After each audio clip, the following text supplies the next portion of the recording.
দুনিয়াতে করব না। রাজি আছি তো? আমরা প্রশংসা করব কার? কর্ম সৃষ্টি করেন, দরকার হলে গরিবের হাতে টাকা বেশি দেন। অটো চালায় যে ছেলেগুলো অধিকাংশগুলো শিক্ষিত, ঠিক না ঠিক? কি সুন্দর চেহারা। বললাম বাবা তুমি কি করতা? তুমি তো এটা চালক না। কেঁদে ফেলে কয় স্যার করোনাতে আমার চাকরিটা চলে গেছে, এখন উপায়ান্তর না পেয়ে আমি অটো দিয়ে কাজ করি।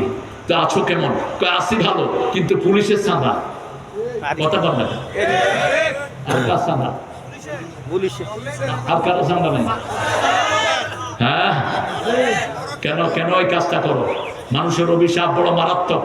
কোনো কাউকে যদি কিছু দিতে না পারো, কারো হক নষ্ট করো না। কারো হক নষ্ট করেছো, বিবির হক নষ্ট করেছো, কিয়ামতের ময়দানে পুলসিরাত পার হতে পারবা না। সব হক আলাদা, সেখানে তোমাকে দিয়ে আটকে ফেলবে। এজন্য যে কোনো জায়গায় প্রশংসা করব কার? আল্লাহ পরিচয় দিচ্ছেন আমার নাম আল্লাহ। আমার নাম কি? আলহামদুলিল্লাহি রাব্বিল আলামিন। আমি তোমাদের রব। আমরা বললাম কিভাবে রব মানবো? সূরা ফুসসিলাতের 30 নম্বর আয়াতে আল্লাহ বলছেন একভাবে যদি রব মানো আমি তোমাদেরকে ফেরেশতা নাজিল করে সাহায্য করব।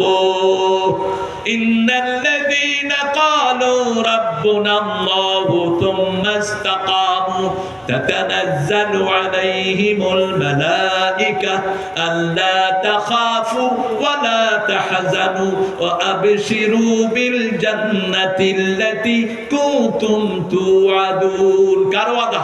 আল্লাহ। রাসূল বলছেন যে নামাজে বলে রব্বানা লাকাল, বলেন রব্বানা, সাথে সাথে তার জীবনের গুনাহগুলো মাফ করে দেন কে? আল্লাহ। আল্লাহ এখানে ক্ষান্ত হন নাই। অতীতের জাতির নামাজে রুকু ছিল না, এই জন্য আল্লাহ আমাদেরকে বলছেন ওর কাউমা রাকিঈন ওয়াসজুদু মা সাজিদিন বলেন নাই। কারণ অতীত থেকে জান্নাত থেকে সেজদা আসছে। জান্নাত থেকে কি আসছে? আদমকে কি করতে বলেছেন? সেজদা করতে বলেছেন। এখন বিভিন্ন ভণ্ড পীররা সেজদা নেয়, কথা আদমি সেজদা। আরে ছাগল কোথাকার! আল্লাহ ফেরেশতারে বলছে আদমকে সেজদা করতে। তুই কি তোর মানুষগুলো কি ফেরেশতা না? তুই যেগুলো থেকে সেজদা নেয় সেগুলো কি ফেরেশতা? আরে কথা বল না কেন? তো তুই এদের থেকে সেজদা চাস কেন?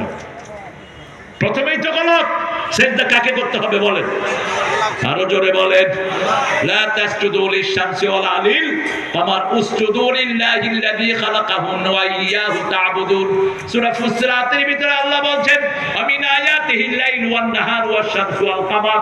আমার নিদর্শন হলো রাত, দিন, চাঁদ, সূর্য। সেজদা করতে হবে একজনকে, তিনি কে? যারা আল্লাহকে সেজদা করে সেজদার ভিতরে তারা বলে সুবহানা রাব্বিয়াল আ'লা। আল্লাহ বলেন কেন সেজদায় তোমার থেকে এই স্বীকৃতি নিলাম? তোমার 7টা অর্গান দিয়ে তুমি আমাকে you prostrating me by your 4 elements 7 elements. তুমি তোমার 7টা জিনিস দিয়ে আমাকে সেজদা করছো। প্রথম করছি কপাল দিয়ে, কি দিয়ে? তারপরে কি? নাক, তারপরে কি? হাত, তারপরে কি? হাঁটু, তারপরে কি? পায়ের পাতা। এই 7টা এলিমেন্ট দিয়ে তুমি আমাকে সেজদা করছো, এবং সেজদা করে তুমি মাটিকে সাক্ষী রাখছো। এই মাটিকে কেন সাক্ষী রাখছো?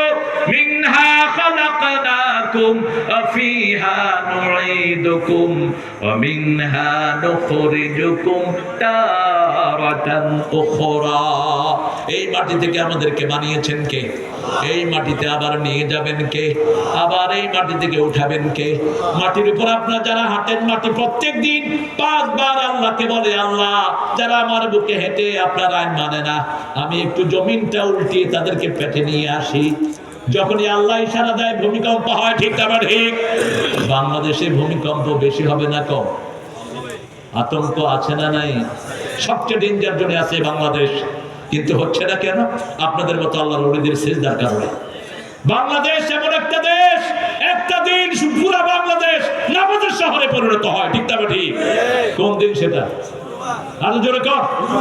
আমি দেখেছি বহু রিক্সা অটোওয়ালা তো আছেই, রিক্সা থুয়া আল্লাহু আকবার বললাম কি রে ওযু করছিস? তো মুখ দিয়েছি ঘরে তো, তারপরে কোথায় যাচ্ছে? একটা ইমোশন। নামাজে দাঁড়ালেই বরকত আছে না নাই? তবে ওযুটা ভালো করে শিখিয়ে দিতে হবে। ভালো লোকেরাই তো ওযু পারে না। মসজিদের ইমামগুলো বলতে বলতে হয় না, সবচেয়ে বেশি পানির অপচয় হয় কোথায়? মসজিদে। জোরে কর। মসজিদে। কোথায়? টিউবওয়েল সাফ সুতরাং